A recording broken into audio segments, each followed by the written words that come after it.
තමන්ගේ උසස් අධ්‍යාපනයට වෙන රටකට යනවා කියලා කියන්නෙම ඊළඟට අපිට එන ප්‍රශ්නේ තමයි අපිට මේ এডুকেෂන් ක්වොලිෆිකේෂන්ස් හදාගන්න අතරේ ජොබ් එකක් කරන්න බැරිද කියන ප්‍රශ්නේ. ඒකටත් මම හිතන්නේ ඔබතුමා ළඟ හොඳ උත්තරයක් තියෙනවා. ඔව්. වීසා හවුස් අපි හරහා ඩුබායි යන හැම දරුවෙකුටම අපි රැකියාවක් සම්බන්ධ කරලා දෙනවා.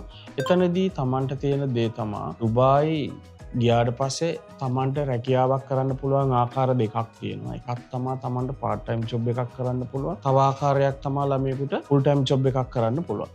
මෙතනදී යම් කිසි දරුවෙක් ස්ටුඩන්ට් වීසා එකකින් ඩුබායි යනවා නම් ඒ කෙනෙකුට නීත්‍යානුකූලව රැකියාවක් කරන්න බෑ. ඒක අපේ ලංකාවේ ගොඩක් ආයතන ළමයින්ට පැහැදිලි කරලා කියන්නේ නැහැ. එතනදී අපි මේ වගේ දරුවන්ට කරන දේ තමයි රෙසිඩන්ට් වීසා එකකින් තමයි ළමයා ඩුබායි වලට එහෙම නැත්නම් UAE වලට යන්නේ. එතකොට ඒ රටේ එයා රෙසිඩන්ට් කෙනෙක්. එතකොට රෙසිඩන්ට් වීසා එකකින් එයා ඒ රටට ඇතුළු වෙලා ඒ රටේ රෙසිඩන්ට් කෙනෙක්ගේ වරප්‍රසාද අත්විඳිමින් තමන් අධ්‍යාපනය කරන අතරතුරේ තමන්ට ඒ රටේ ෆුල් ටයිම් රැකියාවක් එහෙම නැත්නම් අපි කියන ෆුල් ටයිම් ජොබ් එකක් කරන්න පුළුවන් වාතාවරණයක් තියෙනවා.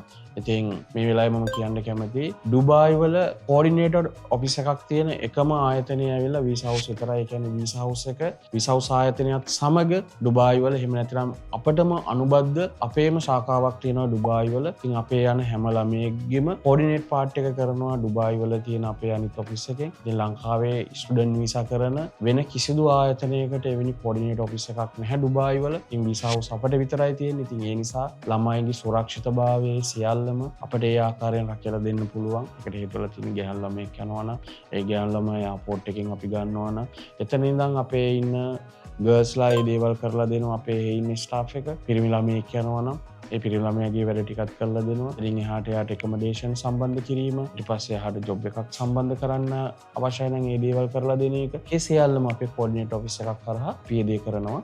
ඒකට හේතුවලා තියෙන්නේ වීසා හවුස් අපිට විතරයි ඩුබායි වල කෝඩිනේට් ඔෆිස් එකක් මේ විදිහට තියෙන්නේ.